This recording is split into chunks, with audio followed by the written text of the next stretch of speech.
Hi there, I'm David Bell. Welcome to episode 5 in the Effective Church Leaders series. Today it's all about Christian faith. Local church leaders often need help to clearly explain what faith means at a personal level. They also struggle to cope with the diversity of faith expressions in a study group or small congregation. There are, of course, a huge number of ways of explaining faith. But what makes a compelling presentation of it? Quite often, not always, it's a simple story about the spiritual journey well told. So the critical question becomes whose faith journey to present and how much of it. There's nothing more boring than a long-winded account. How will it be shaped? How will it be polished in such a way as to help people see the gem that faith is? Here's one practical way you can use the story to lead a congregation to a greater exploration of faith. Let's take an unusual starting point, not in the story itself. Let's talk about blind faith. Blind faith is a rather cutting phrase. Saying someone has a blind faith is quite derogatory. So why not start by talking about blind faith? Here's how to do it. To begin with, it's true that each one of us has a blind spot. So let's get each person in the congregation to discover his or her blind spot. You'll need to print a page with a black dot and a plus sign about the same size and about 10 centimetres apart. Make sure everyone has a printed copy. You can try this out using the on-screen image here. First, let's discover the right eye's blind spot. Hold the page or screen about 45 centimetres away from your face. Keep it level with your eyes and centred at the nose. Now close your left eye. Keep looking steadily at the dot with your right eye. Bring the page very slowly closer to your face, or move your face towards the page or screen. You have to maintain your focus on that dot. Don't let your eye wander from it. At a certain point, the cross will disappear. Now let's repeat the experiment. This time, starting 45 centimetres back from the screen, close your right eye. This time, look steadily at the cross with your left eye. As you move in, the dot will disappear at a certain point. So there you have it. We all have our blind spots. They correspond to that area where the optic nerve passes through the retina. At this junction, there are no photoreceptors, hence no visual information can be processed in this area. So what's that to do with faith? Everything. From a faith perspective, what's significant is not just that the blind spot exists, but rather that our brain has been filling in details that literally we did not see. Unconsciously, unaware, we are making adjustments. Our conscious visual world has been smoothed with no gaps so that nothing is missing. We haven't seen what we call reality. Our brain has constructed it for us. Blind faith indeed. No external force taught us how to do that.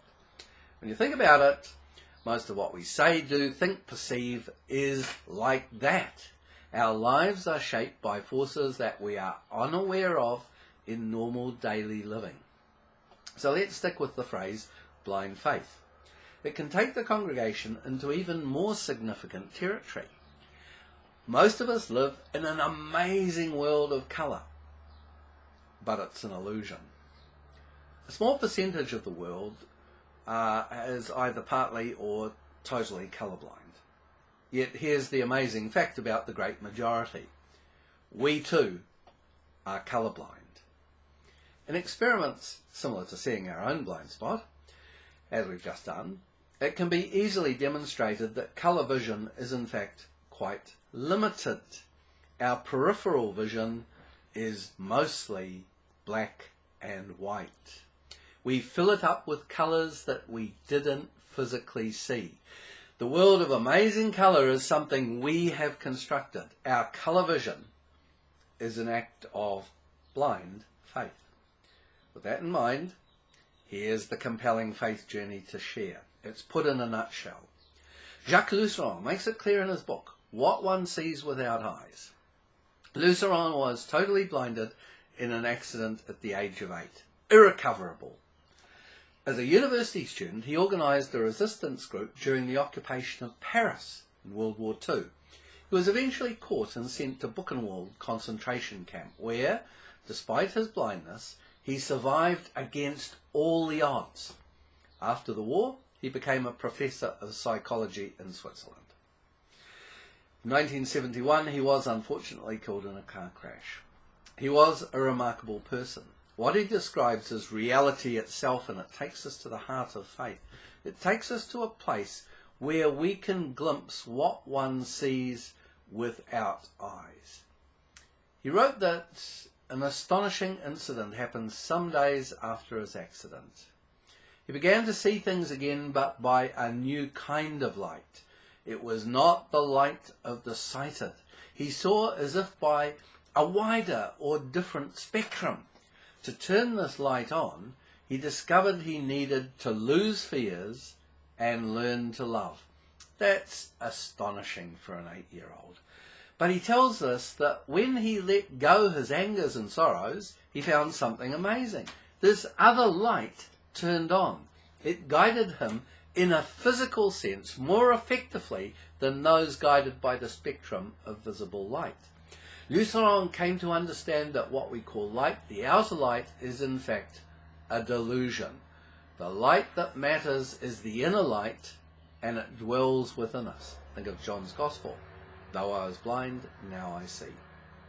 Blind faith as an accusation against Christianity is untenable. Why? Because it's an accusation against life itself.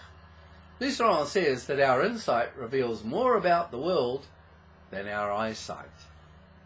Well, it's a remarkable faith story. It opens up a richly rewarding conversation with the congregation. You can learn a lot more about how to continue that dialogue. In the About section of this YouTube video, you'll see a link to a micro-mooc on faith for effective leaders. You're welcome to navigate there and use whatever resource you want. It's all in the Creative Commons, so please use the attribution license. Join me next week. We think about faith sharing in a different key. See you then, and thanks for watching. Do subscribe to the channel.